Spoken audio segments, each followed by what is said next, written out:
Ya, bismillahirrahmanirrahim. Assalamualaikum warahmatullahi wabarakatuh. Baik anak-anakku sekalian, sekarang adalah mapel pendidikan agama Islam bersama Bapak Ridwan Arifin. Kita akan memulai pembelajaran kali ini dengan bersama-sama mengucapkan basmalah. Bismillahirrahmanirrahim. Baik, materi kita hari ini adalah khutbah, tabligh, dan juga dakwah, yakni materi kelas 11 semester ganjil. Ada kompetensi dasar yang harus kalian capai pada pembelajaran kali ini. Ada 4 aspek ya. Di antaranya ada aspek spiritual, sosial, pengetahuan, dan keterampilan. Untuk aspek spiritualnya, kalian mampu menerapkan ketentuan khutbah, tabligh, dan juga dakwah di masyarakat sesuai dengan syariat Islam. Nah, untuk tuntutan sosialnya, kalian diharapkan mampu menjaga kebersamaan dengan orang lain dan saling menasehati melalui khutbah, tabligh, dan juga dakwah. Kemudian capaian kognitifnya, yaitu diharapkan kalian mampu menganalisis pelaksanaan khutbah, tabligh, dan juga dakwah. Nah, ini capaiannya agak tinggi ya, karena kalian sudah mencapai kelas 11 SMK. Jadi capaiannya itu sudah tingkat ke analisis, bukan berpikir menghafal lagi begitu ya, tapi sudah bisa membandingkan antara dua data yang berbeda, membandingkan kasus yang berbeda, sehingga mampu menganalisis. Kemudian untuk capaian keterampilannya, yaitu diharapkan dari materi ini kalian mampu menyajikan ketentuan khutbah, tabligh, dan juga dakwah. Baik, ada tujuan khususnya, yaitu setelah menyimak video ini, Bapak harap kalian semua dapat memiliki gambaran minimal ada sedikit tentang khutbah, tabligh, dan juga dakwah secara baik. Kita awali dengan khutbah dan juga tabligh. Yang pertama, khutbah ini berasal dari kata khotaba yakhtubu khutbatan. Nah, bermakna memberi nasihat dalam kegiatan seperti sholat ya, sholat Jumat, sholat Idul Fitri, sholat Idul Adha, sholat istisqa, sholat khusuf, bahkan khutbah dalam wukuf dan juga khutbah nikah. Nah, ini pengertiannya tentang khutbah. Jadi khutbah ini punya ketentuan-ketentuan tertentu, merupakan rangkaian dari ibadah tertentu dengan teknis tertentu. Ini spesialnya khutbah. Nah, berbeda dengan tabligh.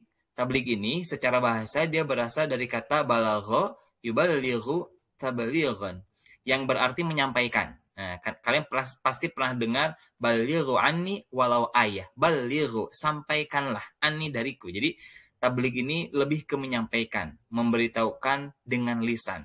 Nah, keduanya khutbah dan tabligh sama-sama disampaikan dengan lisan. Lalu apa itu dakwah? Nah, tadi kan di awal kita disinggung khutbah, tabligh, dan dakwah. Lalu dakwah itu apa? Nah, maka kita akan lihat dalam sebuah diagram bahwa dakwah ini meliputi khutbah dan tabligh. Jadi kalau kalian kenal khutbah, kenal tabligh seperti tadi, maka itulah semuanya disebut dengan dakwah. Kalau khutbah dan tabligh itu dengan lisan, maka dakwah ini dia lebih luas. Dia itu bisa dengan lisan, bisa juga dengan perbuatan. Khutbah dengan tabligh, dari diagram ini bisa kita lihat ada irisannya, yaitu sama-sama merupakan seruan mengajak manusia berbuat baik sesuai dengan syariat Islam. Nah, ada perbedaannya. Apa perbedaannya? Kalau khutbah ini mengiringi ibadah ritual yang lain, sedangkan tabligh dia aktivitas yang mandiri. Kemudian khutbah ini waktunya ditentukan, kayak Jumat, ya, Idul Fitri, dan sebagainya. Tapi kalau tabligh, dia waktunya fleksibel. Bisa dilakukan kapanpun, seperti tabligh akbar, mau tanggal berapa, mau jam berapa, itu dipersilahkan. Kemudian kalau khutbah, itu ada syarat dan rukun yang bersifat baku. Tapi kalau tabligh, dia ada syarat rukun juga, tapi tidak baku. Ya, tidak kaku begitu. Lebih bebas. Kemudian khutbah ini ada persamaan dengan tabligh seperti tadi dikatakan, yaitu sama-sama menggunakan lisan. Nah, itu. Kemudian apa sih perbedaan ketiganya secara mendalam? Nah, kalau khutbah dia ada syarat yang tadi dikatakan baku. Tabligh ada syarat yang tidak baku. Tapi kalau dakwah dia ketentuannya bisa baku, bisa tidak. Nah, ini kalau kita lihat perbedaannya dari ketiga-tiganya. Jadi biar lebih jelas begitu ya. Khutbah baku, tablik tidak baku, dakwah bisa baku, bisa tidak. Nah, begitu. Khutbah rangkaian ibadah tertentu, tablik bukan rangkaian ibadah tertentu, dakwah bisa rangkaian ibadah tertentu, bisa bukan. Karena dia mencakup khutbah dan juga tablik.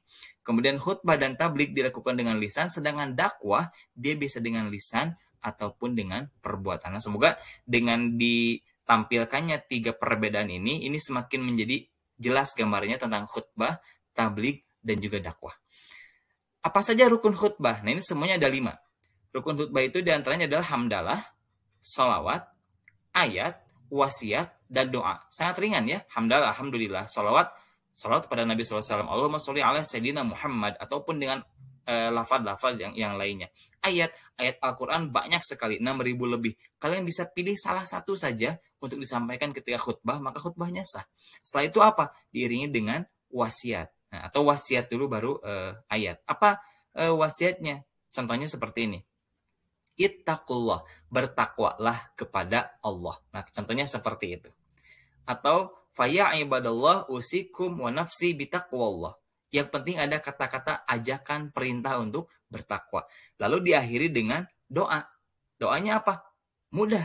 Bisa dengan barakallahu li walakum. Segitu cukup. Atau Rabbana atina fid dunya hasanah wa fil akhirati hasanah wa qina azabannar. Itu juga bisa. Jadi doa yang secara umum untuk kaum muslimin wal muslimat. Nah, itu bisa dijadikan sebagai rukun khutbah. Nah, ini ada sebuah contoh khutbah ya. Yang paling pendek yang disampaikan oleh Ustaz Abdul Somad. Nah, kita akan lihat ini seperti apa.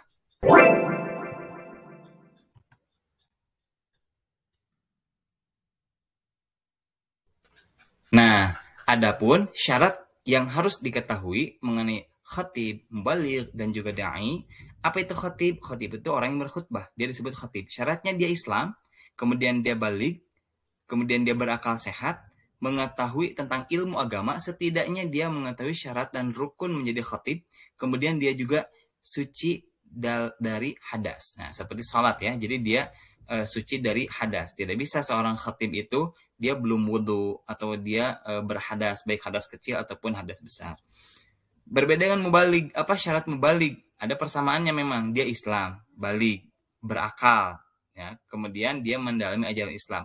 Tapi dia tidak harus suci dari hadas. Ataupun bahkan tadi Bapak bilang mubaligh ini dia lebih fleksibel. Kadang ada ya mubaligh, dia belum baligh. Nah, dia belum dewasa. Dia masih anak-anak tapi dia punya kemampuan menyampaikan. Nah, maka itu bisa disebut sebagai tabligh juga. Jadi seperti yang disampaikan tadi, khutbah itu atau untuk menjadi seorang khatib itu ada syarat ketentuan yang baku, sedangkan untuk menjadi mubaligh ini cenderung lebih fleksibel. Bagaimana dengan da'i? Da'i itu orang yang berdakwah. Nah, syaratnya apa? Dia Islam. Kemudian memiliki motivasi untuk berdakwah. Dia mengetahui hak dan batil.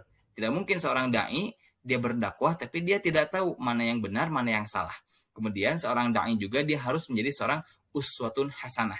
Orang yang memiliki contoh teladan yang baik yang patut untuk ditiru oleh orang lain. Baik ketika dia berdakwah secara lisan ataupun dia berdakwah secara perbuatan. Begitu. Kemudian yang berikutnya adalah dalilnya. Tentunya ketika beribadah kita harus didasari dengan dalil. Maka dalil dakwah ini adalah Quran surat An-Nahl ayat 125 yang bunyinya adalah A'udzu billahi minasyaitonir rajim. Ud'u ila sabili rabbika bil hikmah wal mau'izatil hasanah wajadilhum billati hiya ahsan inna rabbaka huwa a'lamu biman dhalla an sabilihi wa huwa a'lamu bil muhtadin. Shadaqallahul azim, yang artinya adalah serulah manusia kepada jalan Tuhanmu dengan hikmah dan pengajaran yang baik, dan berdebatlah dengan mereka dengan cara yang baik. Sesungguhnya Tuhanmu, dialah yang lebih mengetahui siapa yang sesat dari jalannya, dan dialah yang lebih mengetahui siapa yang mendapat petunjuk. Nah, itulah dalil tentang dakwah. Dan tentunya dakwah ini ada hikmahnya. Apa hikmahnya atau manfaatnya ya? Atau dibalik itu semua apa? Yaitu yang pertama, dengan adanya dakwah bisa saling mengingatkan, bisa saling meningkatkan ketakwaan dan merupakan ibadah kepada Allah. Tentunya orang yang berdakwah disebut sebagai orang yang memiliki perkataan yang paling baik. Kemudian dalam dakwah itu ada saling mendoakan sesama muslim, kemudian menjalin persatuan dan tentunya menambah wawasan keagamaan. Nah, itulah sekelumit tentang khutbah tabligh dan juga dakwah. Mudah-mudahan ada manfaatnya. Syukran jazilan. Wassalamualaikum warahmatullahi wabarakatuh.